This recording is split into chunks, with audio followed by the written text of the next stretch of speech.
Shalom, selamat malam Bapak Ibu semua. Saya bersyukur untuk kesempatan satu kali lagi untuk boleh membagikan firman Tuhan.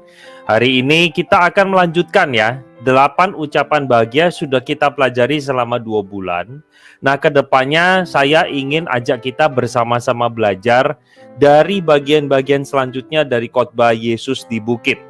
Nah, maka dari itu kita sampai di Matius 5 ayat 13 hingga yang ke-16. Saya boleh minta slide saya ditampilkan?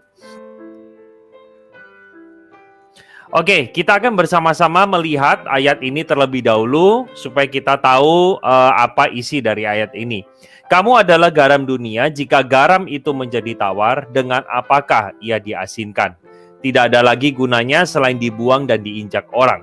Kamu adalah terang dunia, kota yang terletak di atas gunung tidak mungkin tersembunyi. Lagi pula orang tidak menyalakan pelita lalu meletakkannya di bawah gantang, melainkan di atas kaki dian, sehingga menerangi semua orang di dalam rumah itu.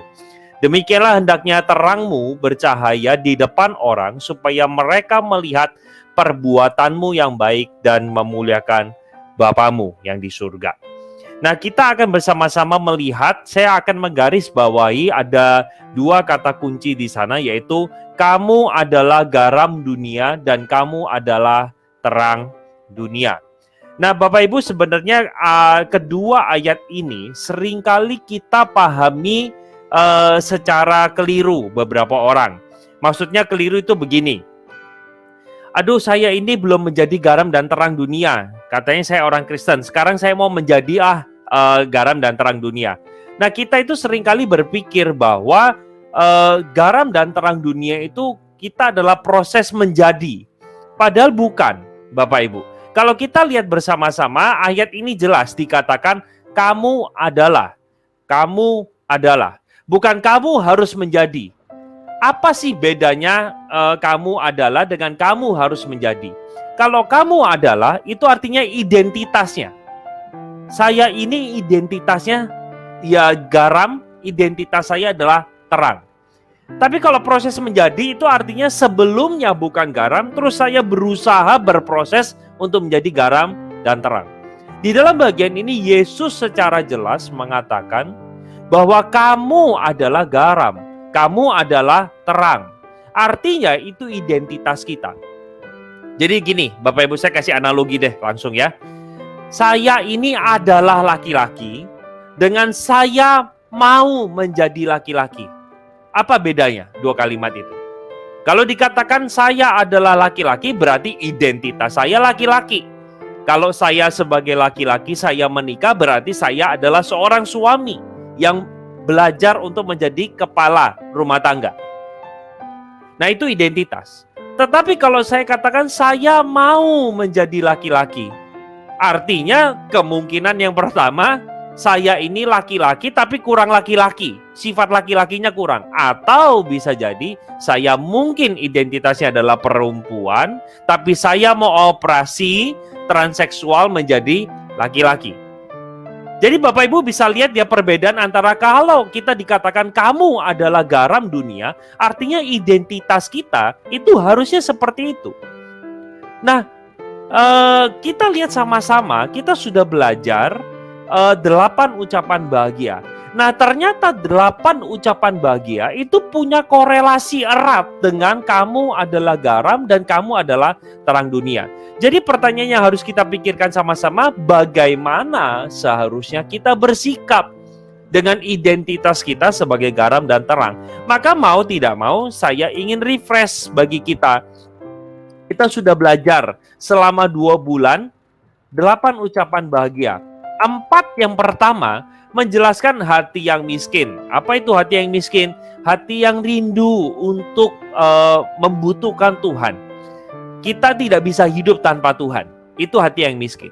Lalu hati yang berduka. Kenapa? Ya berduka ketika melihat dosa orang lain, ketika melihat dosa diri sendiri. Nah, yang ketiga adalah memiliki hati yang lembut. Tahu kapan harus marah, kapan tidak. Tahu kapan itu bisa menahan hak kita untuk tidak membalaskan dendam.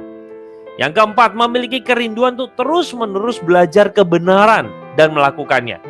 Itu 4 yang pertama. 4 yang berikutnya, memiliki hati yang murah, memiliki hati yang murni, motivasi yang murni untuk Tuhan.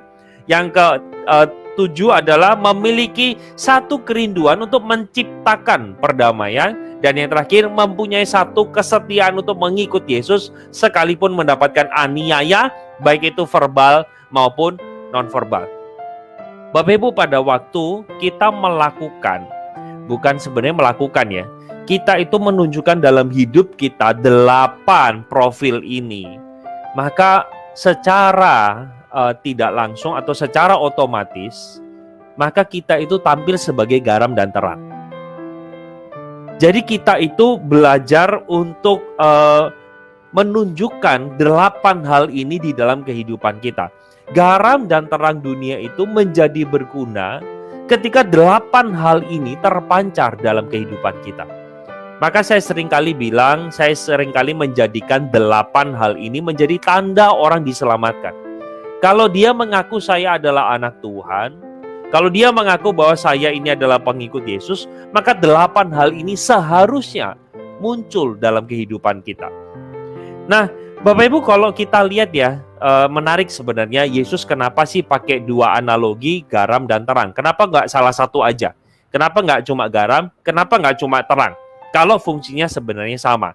Nah, saya pada waktu mempersiapkan bagian ini, saya mulai memikirkan, sebenarnya ada perbedaan cara kerja antara garam dan terang. Cara kerjanya seperti apa? Bapak Ibu, kalau kita menggunakan garam, itu sebenarnya di dalam masakan kita, ya, atau untuk mengawetkan makanan, maka sebenarnya cara kerja dari garam itu sendiri adalah tidak terlihat cara kerjanya. Kan nggak mungkin pada waktu kita masukin ke sup, garamnya itu tetap kelihatan, nggak mungkin. Tetapi dia sudah larut ke dalam sup itu, atau dia sudah larut di dalam daging ataupun ikan yang kita sedang awetkan. Jadi cara kerjanya dia itu tidak terlihat, tetapi mempunyai pengaruh besar. Jadi mencegah kebusukan dan memberi rasa. Sementara terang, cara kerjanya itu selalu terlihat dan berpengaruh. Bapak Ibu, tidak ada yang namanya kegelapan itu tetap ada ketika terang itu menembus. Jadi terang kalau dilawan dengan kegelapan, tentunya gelap itu pasti kalah. Karena definisi gelap adalah tidak ada terang. Tidak ada terang. Jadi ketika terang itu menembus kegelapan, maka tidak ada lagi kegelapan. Nah, cara kerjanya perhatikan ya. Cara kerja garam, cara kerjanya terang, ini berbeda. Tapi dua-duanya punya efek pengaruh yang positif.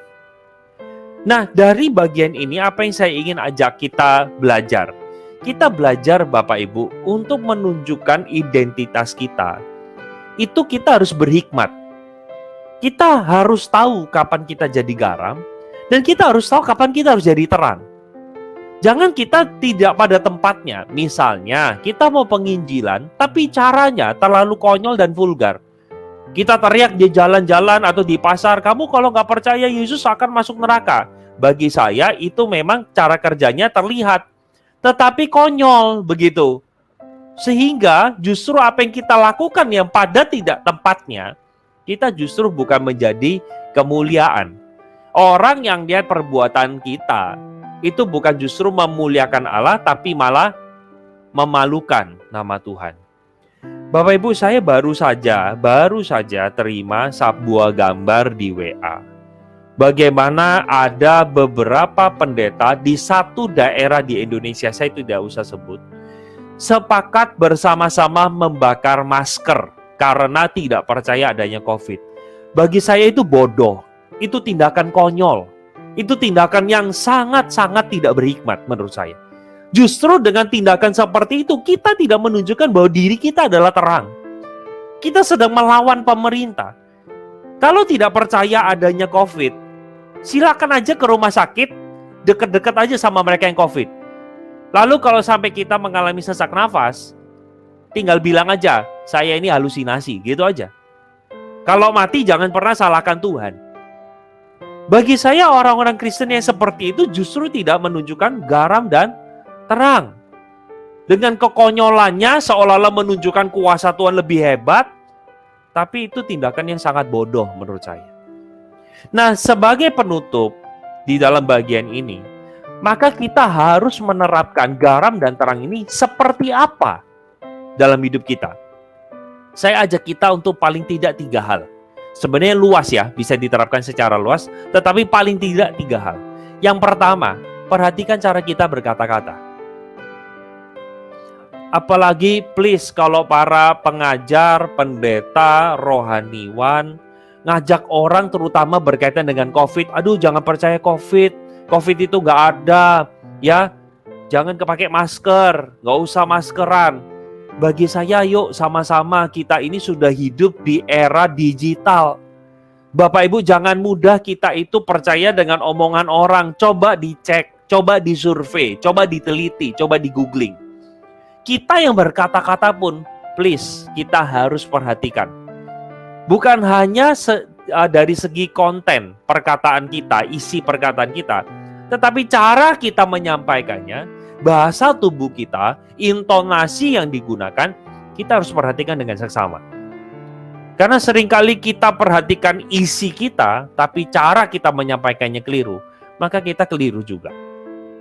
Berapa banyak sih teman-teman kita itu mengkritik anak-anak Tuhan yang tidak menggunakan kata-katanya dengan baik. Loh, kok anak Tuhan katanya majelis, katanya hamba Tuhan, kok mulutnya kasar ya, kok mulutnya memaki orang ya. Nah, justru kita lewat bagian kata-kata, kita justru tidak menunjukkan identitas kita sebagai garam dan terang.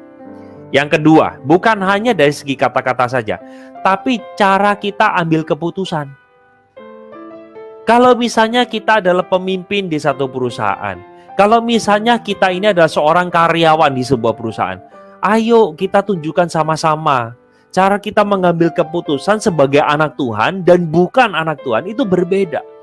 Kalau misalnya kita diajak, yuk kita lakukan bisnis yang tipu-tipu sedikit. Kita sebagai anak Tuhan ketika tahu hal itu, yuk kita perbaiki. Jangan kita ambil keputusan ikut cemplung sama-sama.